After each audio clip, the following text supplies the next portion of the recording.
ക്രിസ്തുവിൻ്റെ ജനനം എന്ന് പറയുന്നത് നമ്മുടെ ജീവിതത്തിൻ്റെ തന്നെ ഏറ്റവും വലിയ സന്തോഷമാണ്. നിരാശയിലും മറ്റ് രോഗങ്ങളാലും വ്യഥ അനുഭവിക്കുന്നവരെ സംബന്ധിച്ചിടത്തോളം ക്രിസ്തുവിൻ്റെ സാന്നിധ്യം ഏറെ അനുഗ്രഹമാണ്. അത് വിളിച്ചു പറയുവാൻ നമുക്ക് ലഭിച്ച ഒരു അവസരമാണ് ഇന്ന് എന്ന് ഞാൻ കരുതുന്നു.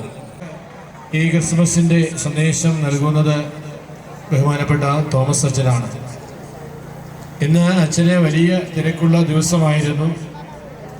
എങ്കിലും അച്ഛൻ കൃത്യസമയത്ത് തന്നെ ഇവിടെ എത്തുകയും നമ്മോടുള്ള ഈ സ്നേഹം, പ്രത്യേകിച്ച് കൈപ്പുഴ ഫൊറോനയോടുള്ള അച്ഛൻ്റെ വലിയൊരു സ്നേഹമാണ് ഞാൻ അതിൽ കാണുക. ഇവിടെ കൂടിയിരിക്കുന്ന എല്ലാവരുടെയും നാമത്തിൽ ബഹുമാനപ്പെട്ട തോമസ് ആനിമുട്ടിലച്ഛനെ ഹാർദവമായി സ്വാഗതം ചെയ്യുന്നു. വേദിയിലും സദസ്സിലുമുള്ള വിശിഷ്ട വ്യക്തികളെ, വൈദികരെ, വത്സലമുള്ളവരെ, പ്രിയമുള്ളവരെ, ക്രിസ്മസിൻ്റെ സന്ദേശം സമാധാനത്തിൻ്റെയും ഐക്യത്തിൻ്റേതുമാണ് എന്ന് നമുക്കറിയാം.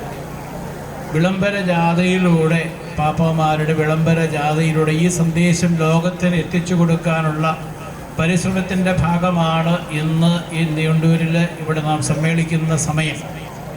ഒരുപക്ഷെ നമുക്കറിയാം, ഇന്ന് ആഘോഷത്തോടുകൂടി നാം എല്ലാവരും എത്തിച്ചേരുന്നതും ഈ ഒരു സന്ദേശം ഹൃദയത്തിൽ സ്വീകരിച്ചുകൊണ്ട് എല്ലാവരിലേക്കും ഈശോയുടെ സന്ദേശം എത്തിച്ചു കൊടുക്കുക എന്ന ഏക ലക്ഷ്യമാണ് നമ്മുടെ മുമ്പിലുള്ളത്. ക്രിസ്മസിൻ്റെ എല്ലാ മംഗളങ്ങളും ഈ അവസരത്തിൽ നേരുകയാണ്.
ഇതുപോലെയുള്ള ഒരു പരിപാടി ആസൂത്രണം ചെയ്തത് KCYL-ൻ്റെ ആഭിമുഖ്യത്തിൽ KCC, KCW, അതുപോലെ തന്നെ മിഷൻ ലീഗ്, KCL എല്ലാവരും കൂടി ചേർന്ന് നടത്തി നല്ലൊരു സംരംഭം കുറിച്ചുകൊണ്ട് സമാധാനത്തിൻ്റെ ദൂതനായി കടന്നു വരുന്ന ഈശോയ്ക്ക് ജന്മം കൊടുക്കുന്ന ക്രിസ്മസ് ദിനത്തിൻ്റെ സമാധാന ഹൃദയത്തിൽ സ്വീകരിച്ചുകൊണ്ട് സമാധാനത്തോടുകൂടി, ഐക്യത്തോടുകൂടി, സ്നേഹത്തിൽ ജീവിക്കാൻ ദൈവം നമ്മെ ഇടവരുത്തട്ടെ എന്ന് പ്രത്യേകം ആഗ്രഹിക്കുകയാണ്.